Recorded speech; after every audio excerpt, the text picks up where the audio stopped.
Okay, we're looking at chapter 4 now in the laws of Teshuva from Rambam. Chapter 1 discussed atonement, which is the end goal of Teshuva. What you're hoping to gain out of Teshuva is God's atonement. Chapter 2 was the process of Teshuva itself, at the core of which lies the decision to not sin, and then the various degrees to which one is successful at that, how deeply rooted is that decision, when's the best time to make those decisions. And then chapter 3 was the perspective of Teshuva from the view of divine justice and some of the mechanics of how divine justice operates. And at the center of this is, number one, the fact that only God really knows the value of sin versus merit, as well as this idea that the person's individual behavior has global ramifications, and that the whole world is judged, as it were, based on the net merit and demerit, and each individual plays that role in creating the balance for one way or the other. And then with that, the second half of chapter 3 went into a discussion on those who lose their share in the world to come. Now in chapter 4, the way I've classified it is the lifestyle of Teshuva. I'm using the word lifestyle because what he's going to discuss is attitudes, not so much actions, but attitudes. I'm making this distinction now because we're going to see some repeat. He's going to discuss certain behaviors that prevent one from being successful at Teshuva, and those same behaviors were listed in the last chapter as causing one to lose their share in the world to come. So what's the difference? The difference, I think, is that in chapter 3, when he lists these behaviors, he's talking about the system of divine justice, and the system of divine justice is such that person who does X, the result is X. So a person does this sin, loses share in the world to come. Whereas in chapter 4, he's talking about, and let me add that we concluded chapter 4 by saying that even if a person did that and lost their share in the world to come, they can do Teshuva and regain it. So now in chapter 4, he's talking about sometimes the same behaviors or different behaviors, but now he's talking to them not in the context of whether the person loses his share in the world to come or not, but in the context of whether or not these patterns of behavior are conducive for Teshuva, both for one who's trying to achieve Teshuva, and as well as someone who did Teshuva and is trying to maintain that Teshuva. So what are the kinds of patterns of behavior that create a lifestyle, both as a person, between me and God, between me and my fellow man, between me and society, between me and myself, the attitudes I should be adopting that will help support my Teshuva and put me in a position best to be able to do Teshuva. So let's begin. Aleph. Halacha 1, chapter 4. There are 24 things that withhold Teshuva. They put a stumbling block in Teshuva's way. Right? So he's not talking about reward and punishment, as it was in the previous chapter where he discussed things that would cause someone to lose their share in the world to come. He's talking about patterns of behavior that would hold one back from doing Teshuva. Now he separates these 24 into 5 categories, and each category is another halacha in this chapter. The first is as follows. 4 of these 24 things that would hold that one back from doing Teshuva is Avon Gadol, they're grave sins, and because of the graveness of the sin, Hashem does not offer him opportunities to do Teshuva. That is to say, not that Teshuva is impossible. Teshuva is always possible. But because of the severity of the sin, and because of the context of the sin, as we'll see in a moment, God doesn't provide the opportunities he usually does. So oftentimes, there's a little nudge we get from heaven to do Teshuva. Or if a person begins the process of Teshuva, Hashem lends a helping hand. But then there are certain sins, 4, as he's going to list in a moment, that helping hand is not there, that nudge is not there from God, and it requires a person to dig deeper to be able to do Teshuva.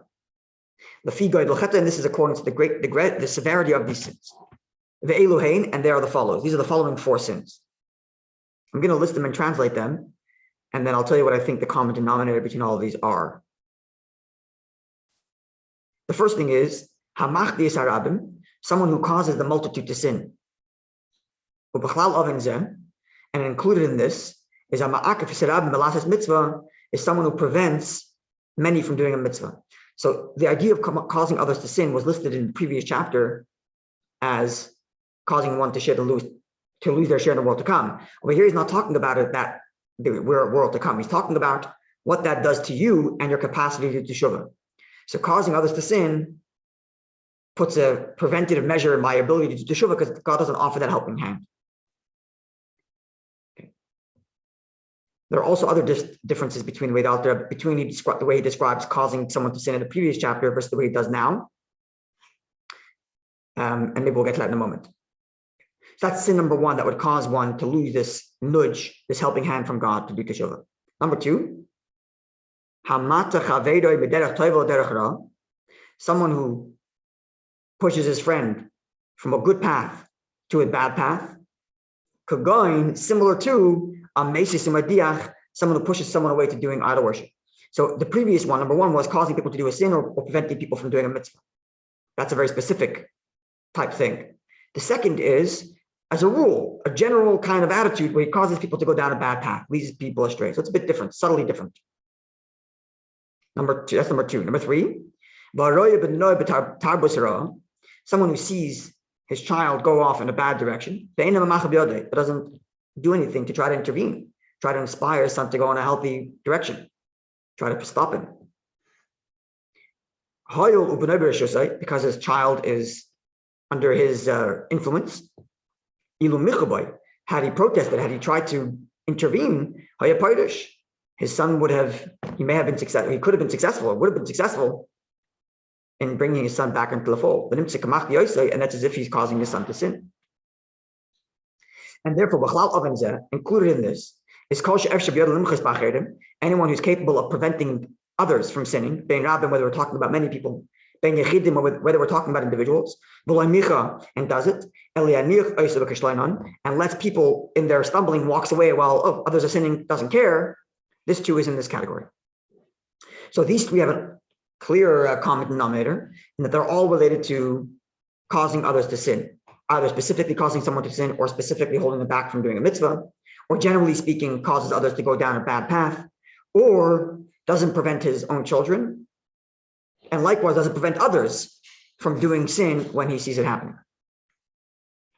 But the 4th one is not between him and other people, it's between him and God now. And that's what throws a wrench into trying to find a common denominator between all these 4.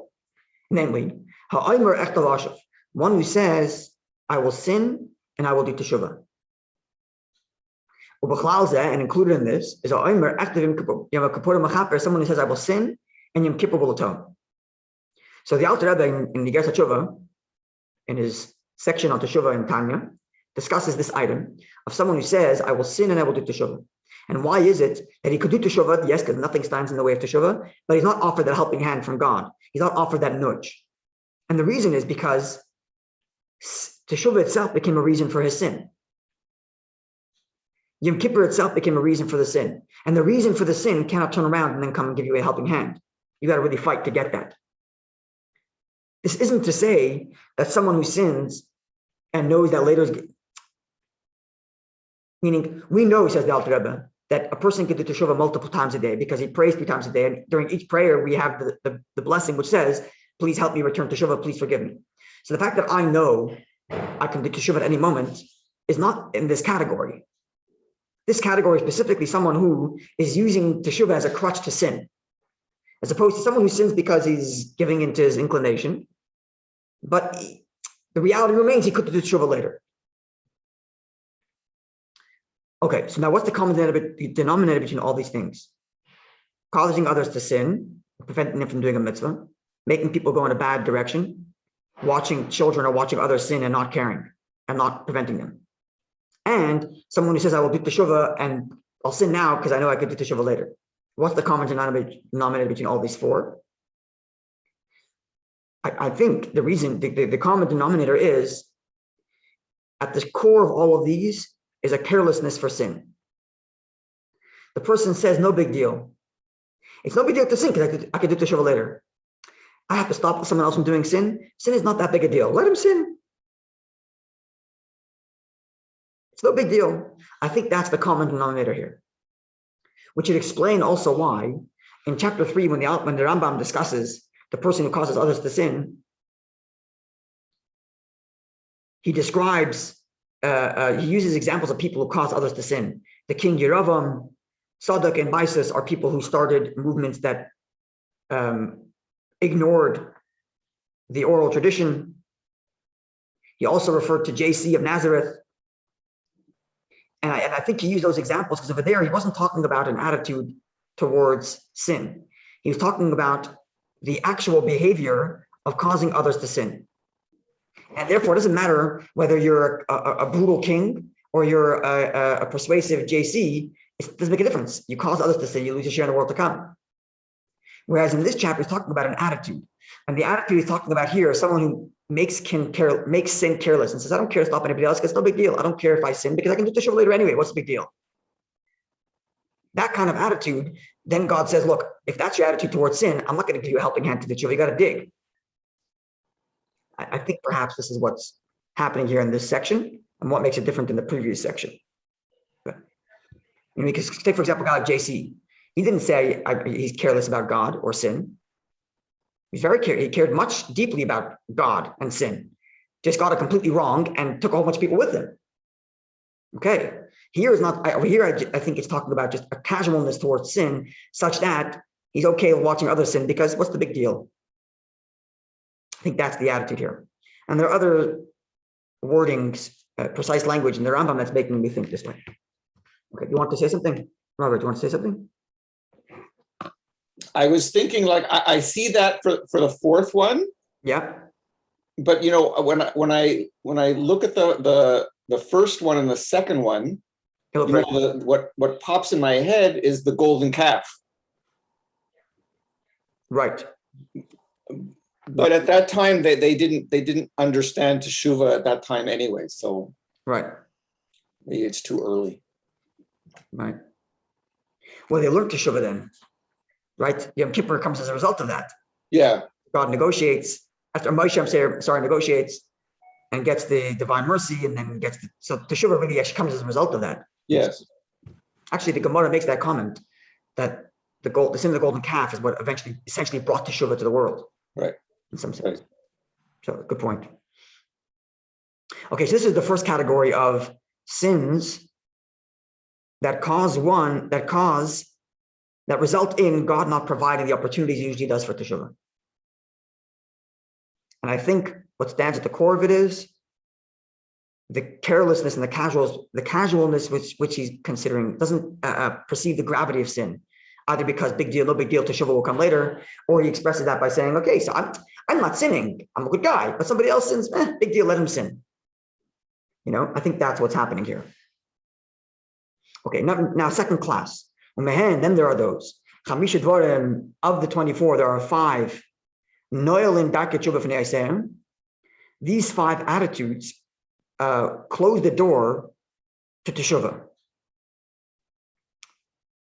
Now, I think the common denominator in all the things about to happen are his relationship with his surroundings. And that he puts himself in a position in life, not that it's impossible to do Teshuva, and maybe even God offers the opportunity, but he is, or rephrase that, he is intentionally pushing away the opportunity that God is providing for him to do Teshuva, which is why it's closing the door. And this is Ve'elohein, there as follows. Number 1, HaParesh Min HaTzibur, one who separates from the community.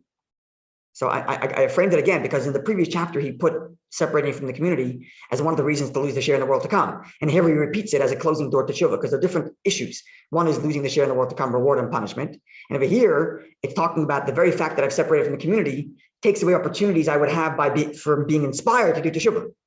Right? As he says, because when his community is now getting stirred to do Teshuva, the community realizes they're in the wrong direction and they want to grow, he's not going to be with them. And doesn't get to join in the merits the community gets as together. In other words, the Rambam especially was a very big proponent of Judaism as a social activity, as a social phenomenon, as opposed to others who promoted hermetical lifestyles as a kind of ideal that a person separates from the world and lives in like this, private life and meditates and all that. Rambam didn't, absolutely not. Very much believed in the idea of a social living. And Judaism is always a social experience. We're supposed to share in prayer. I mean, this is the way Jewish law is. We have a minyan, we have community, all that kind of stuff. And therefore, living amongst the community, a person, the merits and the good of the community rubs off on him as well. Which is why he mentioned, I think it was in chapter 2, that part of doing Teshuva is a person moves location if it turns out that the location he's in is no good for him. But if there's a community that's with him and he's not taking part, and besides for losing his share in the world to come as described in the previous chapter, his not being with the community is removing that which would ordinarily inspire him to grow, which is his community. Assuming it's a healthy community. Because that's number one. And similarly, number two, one who argues with the words of the sages, with those who is constantly argumentative with rabbinic authority. How so? His behaving argumentative with them causes him to be at distance with them. And then he lacks their counsel and their inspiration when he needs them to inspire him to do Teshuva. Again, not stopping him from doing Teshuva, but removing the pieces that God put in place to help us get Teshuva. Community, number one, and then the scholars around us who are capable of inspiring us. Number three, one who laughs at mitzvahs. Because he makes light of them, won't pursue them, doesn't do them, and if he doesn't do them, then what will gain his merits. In other words, I don't think this is talking about someone who doesn't do mitzvahs. Someone who doesn't do mitzvahs, he's not putting a barrier for Teshuva, he's just not doing mitzvahs at all. The person could be doing mitzvahs, but he plays down the importance of them. So he does them at the bare minimum, does them haphazardly, right? And so he's not required to do Teshuva per se, but he doesn't have the sensitivity to the beauty of the mitzvahs that are in front of him. He's not going to have the refined element that says, maybe it's time to grow. Because the things that are helping him grow, the mitzvahs, he's making them like he's poo-pooing them. So again, he's removing those things which God put in place to help us grow in our Teshuva. Number four, one who literally means embarrasses or belittles his teachers. Because again, this causes his teachers to push him away, and to repudiate him. He's referring to two different people in history, which the Gemara discusses, JC, and a person, actually, the Yeshu that's described in the Gemara is not necessarily JC because the timelines don't necessarily match up. But anyway, this is an individual who misbehaved. His teacher told him off, and many different times he kept on asking his teacher to forgive him, and his teacher wouldn't. At one point, his teacher was in the middle of saying Shema, I believe, and he asked his teacher to welcome him back, and his teacher made a motion to him wait a minute, I'm going to accept you. But this Yeshu misunderstood it as another time his teacher's pushing him away, and he said, that's it, I'm done, I'm out.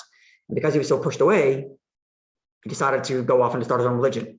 And the same thing with Gehazi, who's even earlier. This is in the biblical era. He was a student of Elisha being the successor of Elijah the prophet.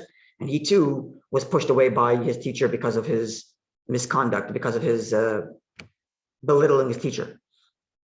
The fact is, actually, the Gemara actually comments on these stories that this indicates to you that as teacher, you have to make sure you don't push away your students all the way. That even when you take a hard line, the expression is left hand pushes away, right hand embraces. So even as you take a hard line, you still have to make sure that there's an open, loving dialogue. So you're student doesn't go completely off the rails. But over here, he's coming in from the perspective of the student, that the student shouldn't put himself in a position where he's causing that a teacher would push him out. Because when he's pushed out, he won't find a teacher and a guide to the path of truth. So again, by distancing himself from his teacher, a teacher is one of those opportunities that God provides for Teshuva, one of those inspirations, and he's pushed it away. Hey, number 5, one who hates rebuke. Person who hates rebuke, hard to grow. Hard to grow if a person despises a critical word. He's going to talk about it in a moment from the perspective of the one doing the criticizing, the one who's doing the rebuking. But now he's talking about the perspective of the teacher, of the student, the recipient of that rebuke. The person should embrace it and be okay with it, because it helps growth. And this is important. Even if the teacher fails to do it correctly, and we'll describe in a moment what's the correct way of doing a rebuke, but even if the teacher fails to do it in the right way, or maybe it's not even coming from a teacher, maybe it's just a random bloke who happens to not be a nice person, and as a result of that, says something, rebukes a person. I could take it personally, and I would be right to, because the person was attacking me personally. Or I can say to myself, put that guy aside and let me take the message. Is there merit to what he said? And if there is, then forget him and his anger. That's his issue. But I now can grow and gain. So rebuke or criticism in and of itself can be a pathway to healthy growth if the recipient takes it in this kind of healthy way, perhaps. So just don't take it personally, even though it's personal. I mean, that's right. It's a very tough thing, which is why in a moment we're going to get to the perspective of the teacher and how the person doing the rebuking should behave to avoid that. But in theory, the recipient could say, look, this guy's got his issue and it's between him and God. But this person exposed something about me that I've been wanting to deal with. Let me deal with it. And if I just have my, if I, like his words are, he hates rebuke. Doesn't say someone who doesn't love rebuke. The person hates rebuke. Because anytime it comes his way, he shuts it down. Do that, and the person's never going to be able to grow. As he says, he hasn't allowed himself a pathway to repent if he's never going to hear criticism. Criticism causes a person to change his way because he's honest about what's missing. When a person is informed of his sin, his fault, and this causes him some embarrassment, he does Teshuva, so he can gain. And now he quotes a number of verses in which Moshe Rabbeinu and the prophets chastise the Jews so that the Jewish people take the opportunity of growing. The Torah says, remember, don't forget, you guys, throughout the desert, the Jewish people were constantly rebelling. Likewise, etc. God didn't give you guys a heart, you guys couldn't see the truth. Foolish people, not smart people. This is all in the Torah.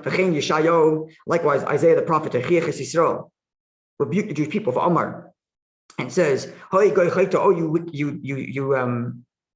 you nation of sinners. Likewise, the verse says, the ox knows his master, whereas you and I don't remember our master. I know you guys are a hard-pressed people. Indeed, God instructed Yeshaya to rebuke the people, the sinners. As it says, God says to Yeshaya, call out from your throat, do not spare. As likewise, all the prophets chastised or rebuked and were critical of the Jewish people, inspiring Teshuva. It should be noted that the example he gives here of Yeshayahu, of someone who God told to rebuke the people, was actually punished because he overdid it. And he didn't do it with love. He didn't do it the right way, as I'm going to describe in a moment. So he's using an example of someone, a teacher, who failed, in a sense, to do proper rebuke. And this is the example of the kind of rebuke we should love, we shouldn't hate. Again, further to the point that even if the one doing the rebuking is doing it personally, the recipient shouldn't take it personally and try to grow from it.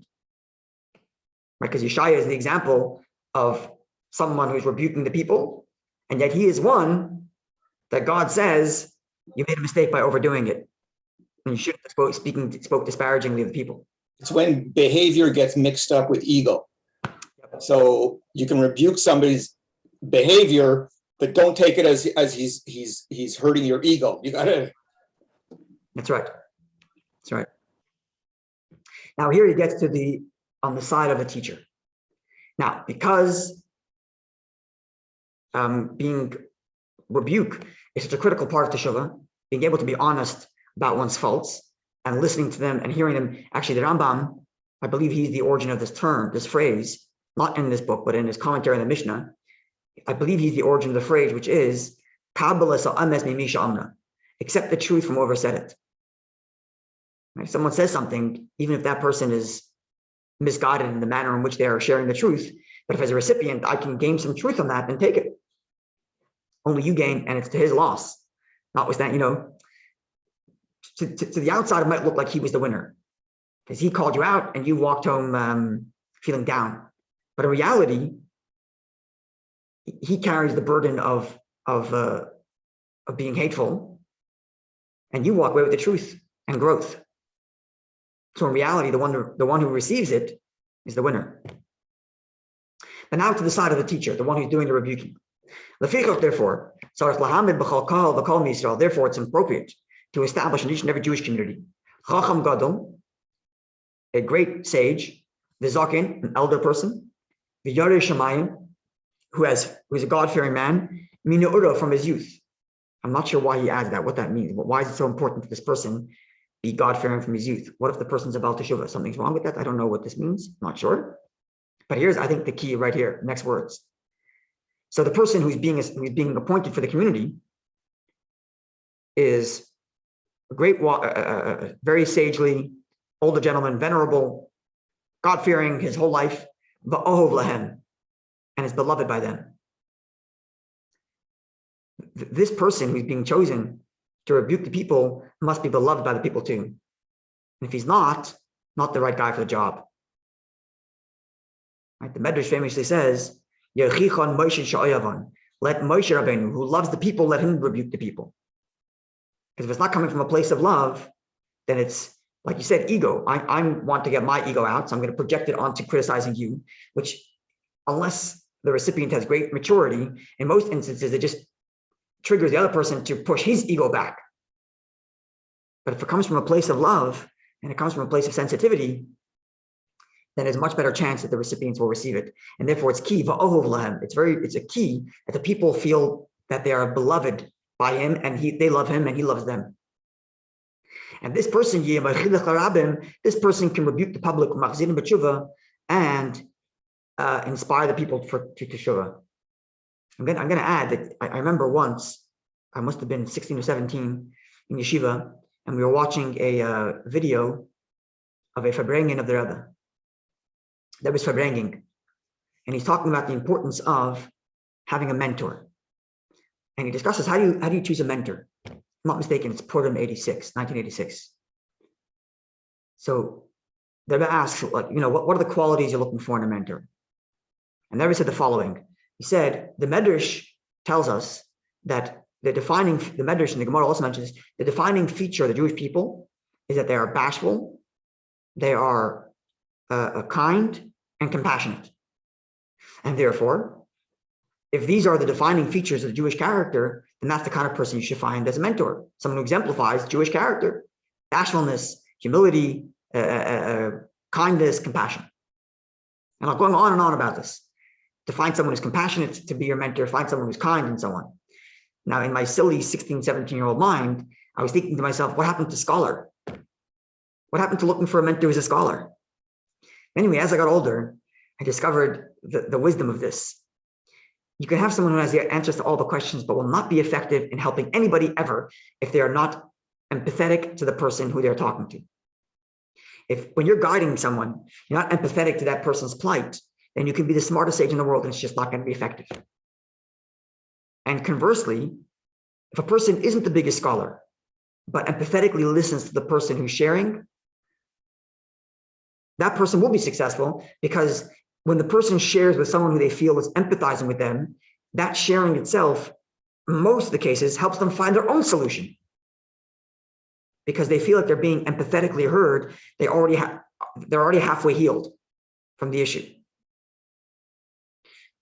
So I think that lies in these words here from Rambam, v'ohov lahem.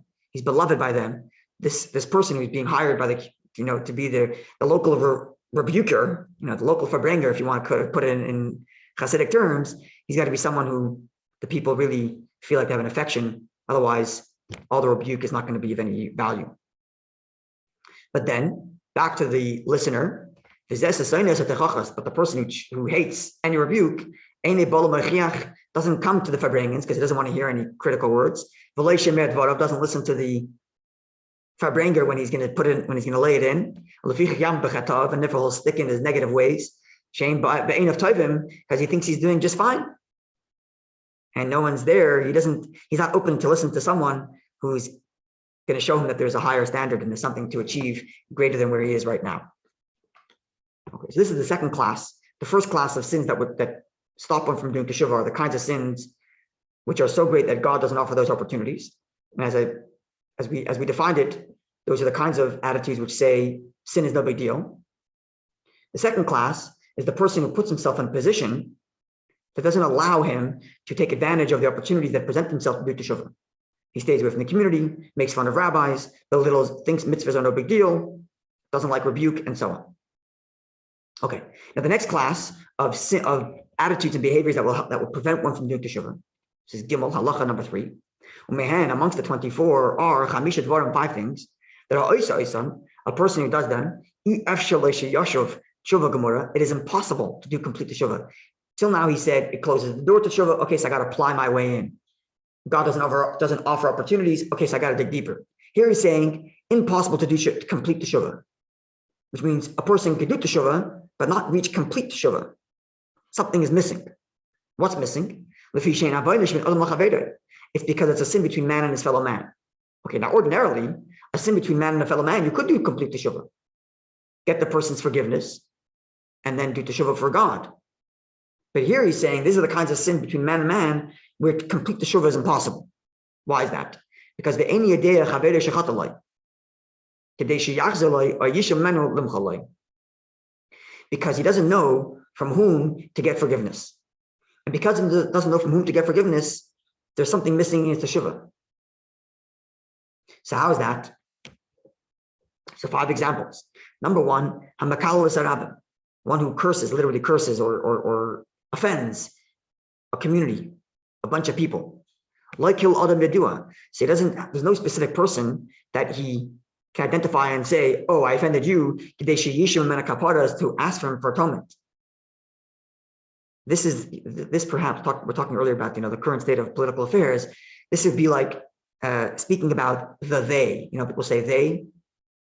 Those people are all fill in the blank. They never get it. They don't know. So if a person wanted to change that attitude and do Teshuva, who's he going to ask forgiveness from? Who exactly are these they? So because there's no they, there's no one he can identify.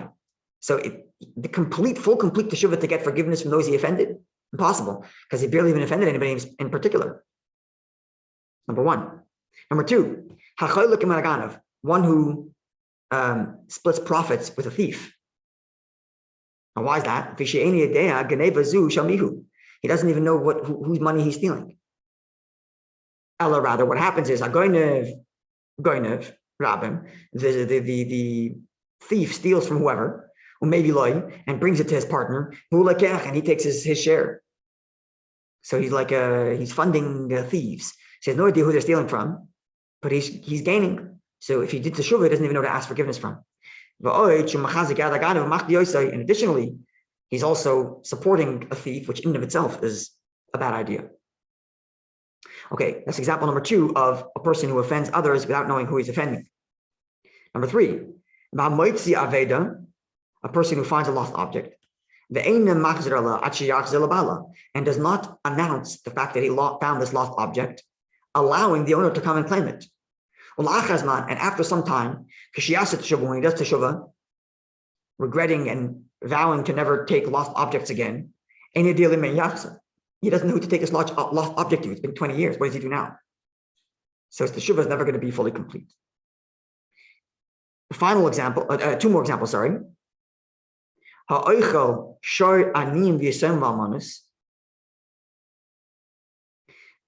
People who eat the oxen, they eat the food. Exactly what the word is supposed to be here is a discussion. We're going with one translation. He eats the food of the poor, the widows, and the orphans. Okay, so why doesn't he know who he's stealing from? So explains the Rambam, because Elu b'nei Adam am melalin, these are like bullies. The Einin Yodu Muforsim, they're not like well-known and publicized people, because what they do is they're like pirates. The Goyim Me'ir, they run from city to city. The Ein Makir, no one knows who they are, and they don't know who they're stealing from. They just go from city to city, find the vulnerable, take and leave. So if these people decide to change their ways, where they go back to all the towns and find the people they stole from and ask forgiveness, they don't even know who to go to. So because of the nature of like a Kazakh style person, so he doesn't know where to go. He doesn't even know whose money he stole, whose ox he stole, and to get it back. Okay. Number 5, someone who takes bribery in judgment. Now he knows who he took the bribery from, but he still can't properly do teshuva. And the reason is because the person has no idea how far that bribery went, because it's so subconscious. The kamhu koicher isn't how effective it was on him. That he should be able to return what's in other words. Litigant A gave a bribe. To what degree did that bribe affect the outcome of the judgment? So he can go to B and say, well, 50% was caused by this guy's bribery. Here, I'm giving back 50% that I made you pay out. There's no way of quantifying it. Because what happens is when a person gets bribes, is they convince themselves that I'm doing the right thing anyway, right? Because I'm using my brain to figure out how this guy is innocent. I mean, people get it into their heads and have all kinds of biases. It's basically a paid bias. And when you have a bias, it's very hard to identify where that bias is coming from and to what percentage is a bias affecting the judgment and the outcome. And therefore, it's very difficult or almost impossible to pay back the person who lost as a result, because where do you draw the line of what percentage you owe him? Additionally, by taking a bribe, he's actually encouraging the sin of this one who gave the bribe. Okay, so this was, we shifted from between man and God, the person who says, I'm going to sin, I'm going to do teshuva, the person who's thinks of sin casually. Then we went to between man and society, right, where the person cuts away from the community, argues with the sages, doesn't like rebuke. And now we've gone between man and other, not society as a whole, but specific other people. But he can't identify those people and therefore can't do proper teshuva. And now we're going to get to between him and himself. Attitudes he adopts himself that prevent him from doing teshuva. So Dalet, halacha 4. Umehen, amongst the 24 items that prevent teshuva, 5 of them is ha'oisa oisan, one who does them, in chaskasa lashot man. It's very, the probabilities of him doing teshuva is low because of what he convinces himself. So this is an attitude he tells, justifying in his own mind why what he did is okay. And because these are the kinds of things a person justifies in his own mind, it's probable that he won't do teshuva because, hey, no big deal. I didn't do anything wrong. As he said, because these are the kinds of things that people take very lightly. And the result is he actually is sinning. And he thinks it's not a sin. The problem here isn't the sin itself. The sin itself is one issue. The problem is the attitude he takes towards this sin, saying that they're no big deal, and thus preventing himself from doing teshuva in his own mind. These are the 5 sins. They're very subtle, which is the point here. They're subtle, and that's why he says they're no big deal. That's why he thinks that they're not a sin. He makes light of them and says no teshuva required. So 5 things. Number 1, one who eats at a meal and eats so much to the point it doesn't leave enough for his host. This is like a very subtle version of stealing. Why? He thinks I didn't sin. He'll tell himself, did I not eat anything out that I wasn't offered? Everything I'm eating is with permission.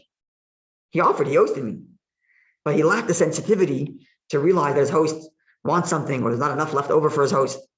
And because he thinks it's not a sin, it's going to be hard for him to get out of that and do Teshuva. Number two, someone who has collateral from a poor person. So I lent money to a poor person, I take collateral. Now I'm not allowed to use that collateral. I have to hold on to it until the time the person pays back, but I don't get to use it. But this person goes ahead and use it. And he thinks,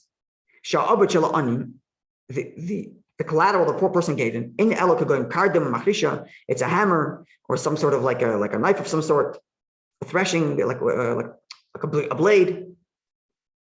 And he'll say in his heart, I didn't make him lose anything. I didn't steal. He didn't lose anything by me using it. And okay, no big deal. He didn't lose. There's other examples of this where a person makes use of somebody else's stuff and tells himself, I put it back to where I found it. What's the big deal?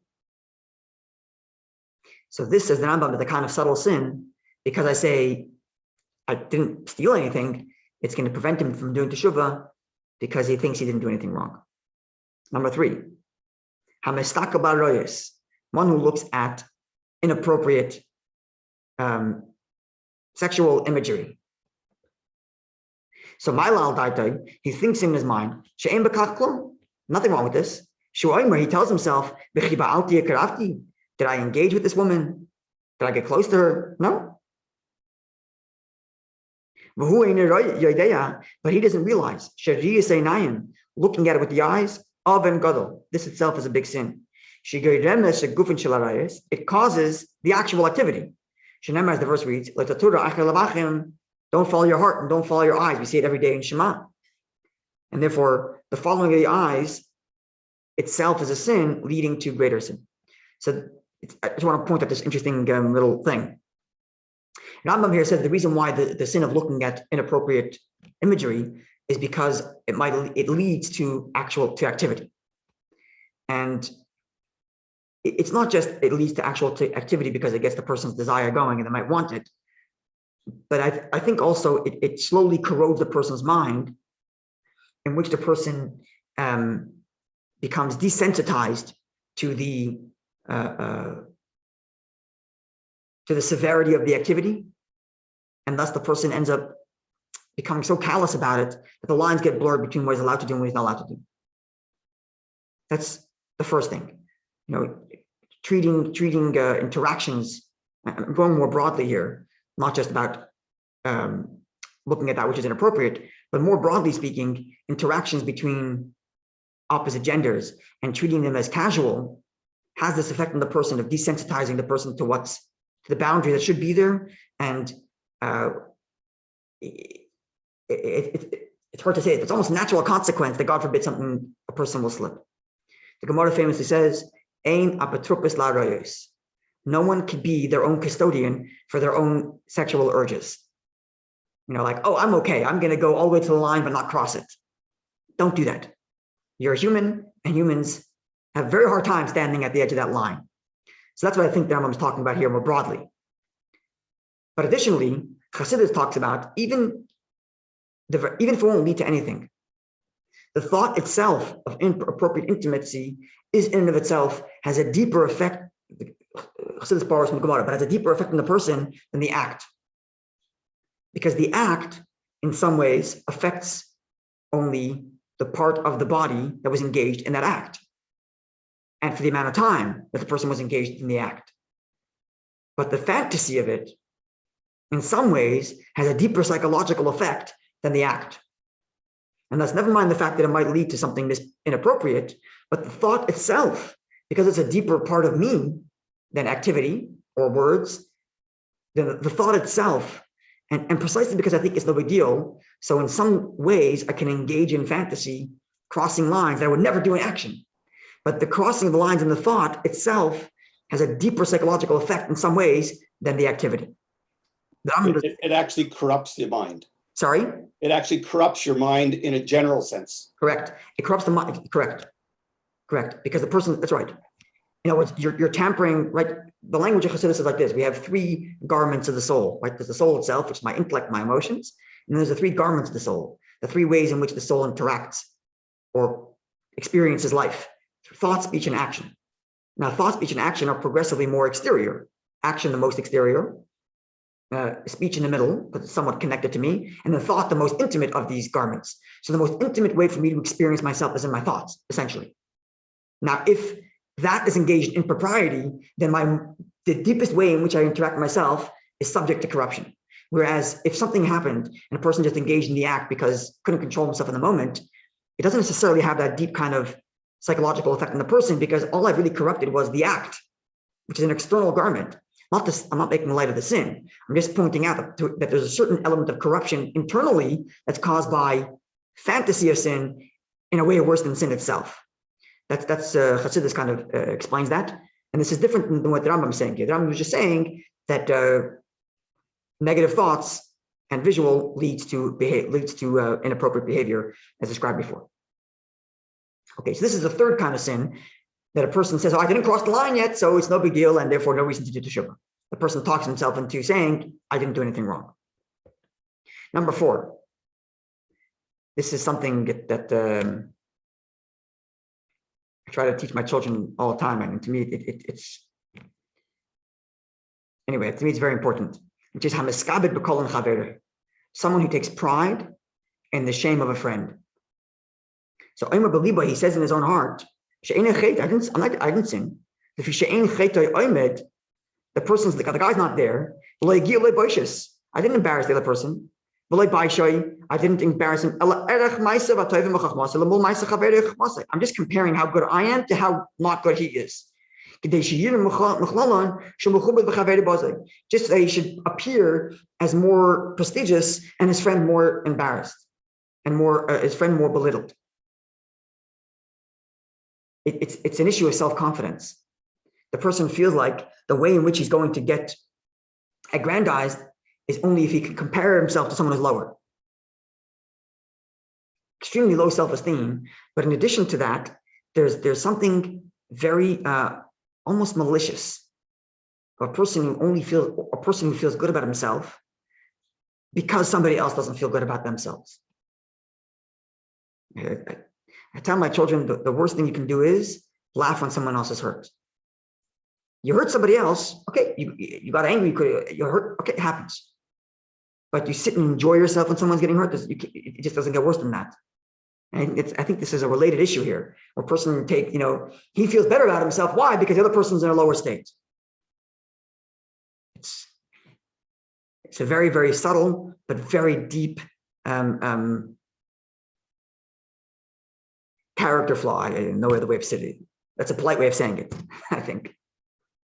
Okay. Number 5.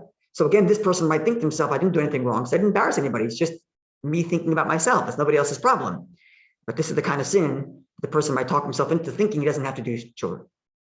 And lastly, one who's suspicious of those who are kosher. He tells himself, there's no sin here. He says to himself, what did I do to him? I didn't do anything. It's nothing but a suspicion. Maybe he did, maybe he didn't do. But this person doesn't realize that itself is a sin. Thinking about someone who is a good person as a sinner is in and of itself a sin, even if he never tells anybody about it. The very fact that he in his mind paints a picture of someone who is good and paints him as negative, that itself is a sin. But the person tells himself, it's just my thoughts, it's no big deal. So the common denominator here in this class of sins is clearly that it's in his own mind. He tells himself it's no big deal. I'm fantasizing about sin. I'm feeling good about myself when someone else is being put down. I'm only thinking negative about somebody else.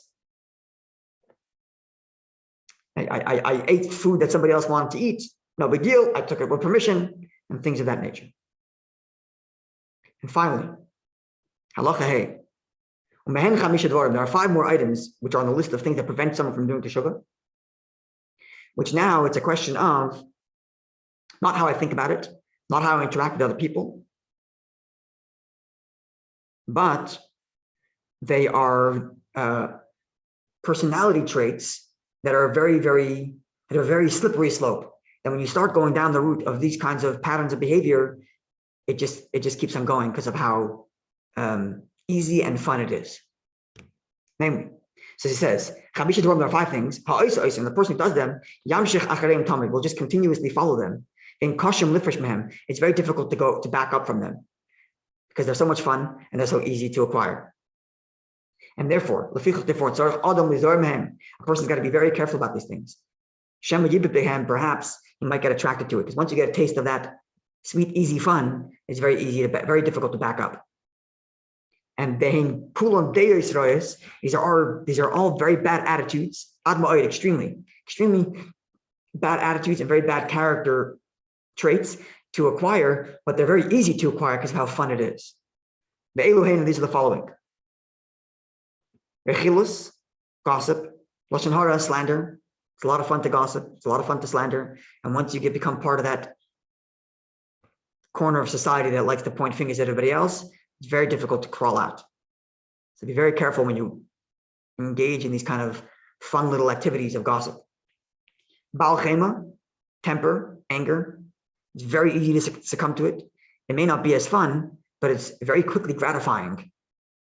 Not fun in the sense of like it's good time, but it's very easy gratifying to just like lose your temper and lash out.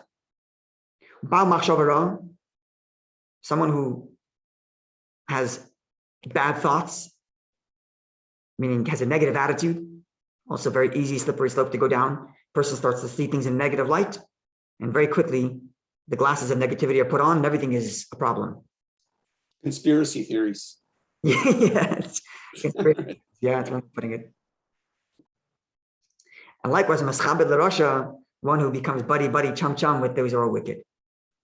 Wicked people are a lot of fun sometimes. It's very difficult to back up.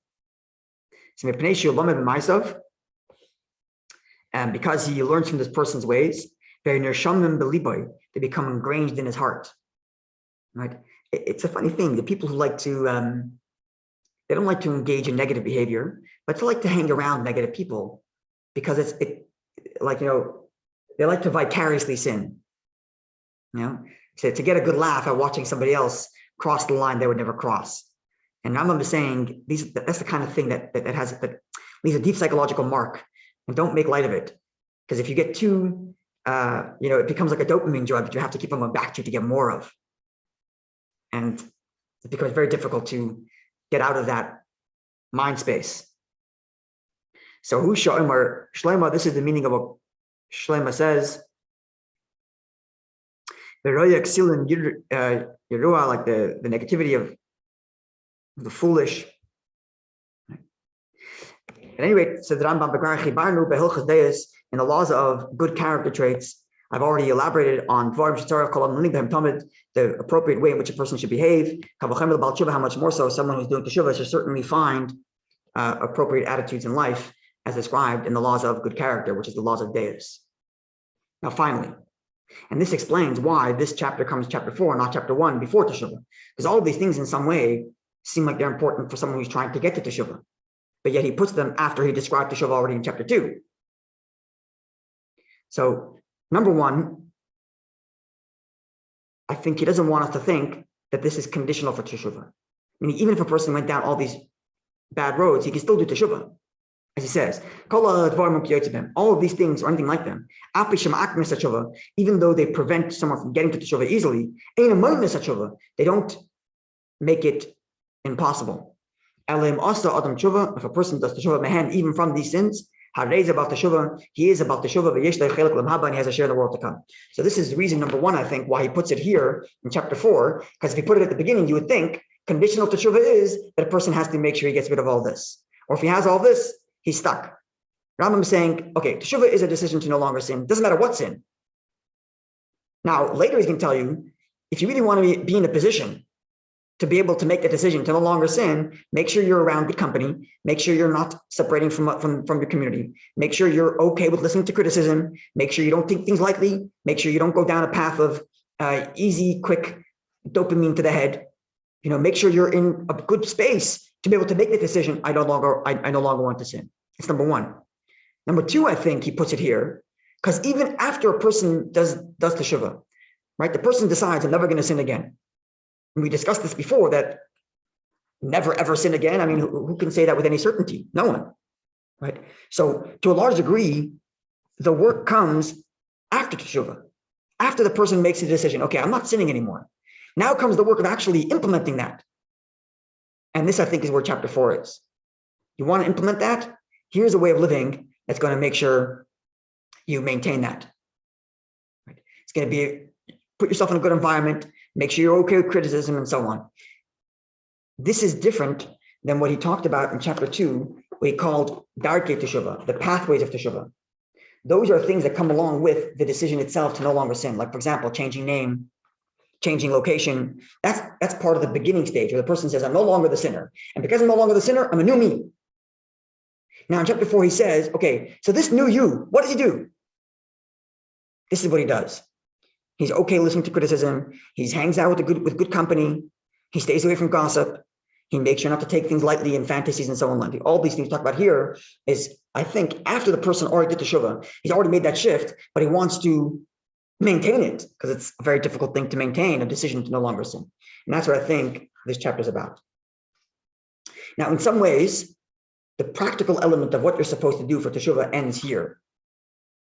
What comes forward from here on out in chapter 4, all the way, there is some practical elements coming as well. But from chapter 4 all the way, from chapter 5, to the end, is going to be philosophical. Issues of free choice versus determinism. What's the nature of the reward What's the nature of the world to come? What's the nature of a spiritual life? What's the nature of Mashiach? What's the correct attitude toward what do we think of the value of Torah and Mitzvahs? They're all philosophical questions that have ramifications in our attitudes, but they're philosophical in nature. Whereas till now it's been somewhat quite practical in nature. Like, think this way, don't think that way, stay away from this, get closer to that, and so on. So we're shifting to a more philosophical side of things, which of course are going to have practical ramifications towards in our attitudes. So looking forward, God willing, tomorrow night, chapter 5, we'll begin a discussion on free choice versus determinism. So it's going to be a lot of fun. Thanks very much. Good night. Night.